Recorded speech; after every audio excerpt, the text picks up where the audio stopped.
Grab a wooden board and take time to chill, because when it's this sunny and this cold, you can relax. No, somehow that doesn't make sense. Okay, when it's this sunny, it's relaxing. When it's this cold, not so much. So this is Driftwood, and I don't know if that the name itself. I guess drift. That's the standard terminology in skating, downhill skating. I'm not sure. I'm not familiar with it. I'm not a skater. So this is like a high-speed downhill skateboarding game or longboarding game, which demands you to practice to get better. But if you don't want to get better, I mean, it's also okay. It's not that hard to. Um, when you have oncoming traffic, it's not hard to dodge the traffic. But what I find is really tricky with this longboarding game, where you play as a sloth, a young sloth, and I think there's other characters too. I'm not sure. I never really saw any more unlockable characters, just unlockable boards. The biggest trick is avoiding hitting the railing at the side of the road or wherever you're longboarding in this game, and I try to do a sharp pin turn and do this whole Mario Kart drifting, and then wasn't super successful, unfortunately, but still managed to get through the levels without totally wiping out. And it's still a really fun game. I mean, it's super easy to pick up. It's one of those super easy to pick up and hard to master games where you do tricks for massive points for unlockables, but even then, like, it sounds like Tony Hawk at this point, but it's not. It's really a very relaxed Tony Hawk, very relaxed. Like, you're going downhill, oh, you get hit by a car, hey, just respawn, you'll be fine. Even if your head like slops over on the side of the rails, it's kind of like morbid to see that. It's like, wow, my guy really got wasted by that car or the side railing. So it's a very relaxed game overall with longboarding game.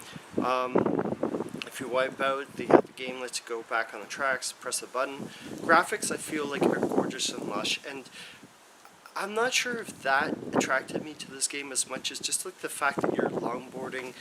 I don't see many longboarding games, and I thought, hey, this is going to be a fun, like, I wasn't sure if it was going to have depth to it, but once I played it, I'm like, wow, okay, this isn't just like a stupid arcade game, because that was the original thought I had. I'm like, oh, this is a stupid arcade game, and it's really not. There's a lot more depth to it. If the graphics, it looks like a painting was brought to life pretty much, and there are alternative challenges you can attempt on your runs. There's combo and score challenges that I know of. Maybe there's more, I didn't see any, and I saw some alternative paths which are hard. I mean that to sort of get sometimes, but you can always replay these stages. There's only 4 stages, which is what I was going to get to, so I felt like they're really long stages, to be fair. But I feel like once you've seen the stage, I'm sort of like that. Like, once I see a stage, I don't replay it. I'm not that kind of gamer. It's not as interesting as the first time that I saw it. I guess I'm more of an exploratory gamer in that sense. So yeah, but with that said, each of the 4 levels, they're very unique.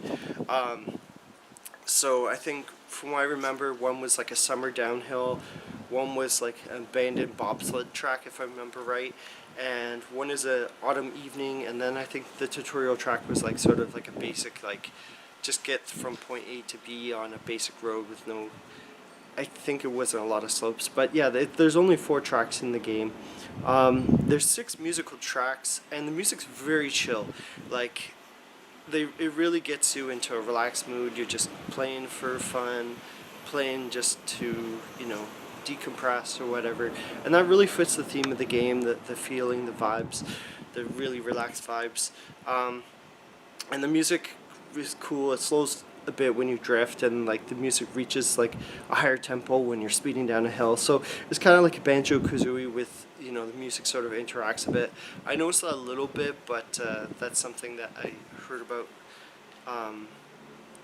realized later. The boards themselves sound perfect, and I feel like they really nailed the whole feel of the game. Despite the tracks being only 4 tracks, I feel like the feel of the game 100% got done, very well done, and it's hard to get like a unique feeling and unique experience. You can customize your Survive with new cosmetics, new wheels. It makes a noticeable difference. I didn't really get into that. I'm not a big tinkerer like that. It's probably explains why I don't tinker in Mario Kart rather. So as cool as and long as the 4 levels are, unless you're looking to master and unlock everything, this game is very short. The game's length feels more like a demo than a final product to me. It's sort of like, okay, we got like this hill that you can go around and try these few levels, and like, hey, do you like this game? You know, sponsor us so we can make a bigger game. Like, that's almost what it feels like. No disrespect, but the game goes for $15.49, which isn't bad if you want a new experience and you don't mind paying that for 4 levels. I think I got it for $5. I don't remember $7 on sale.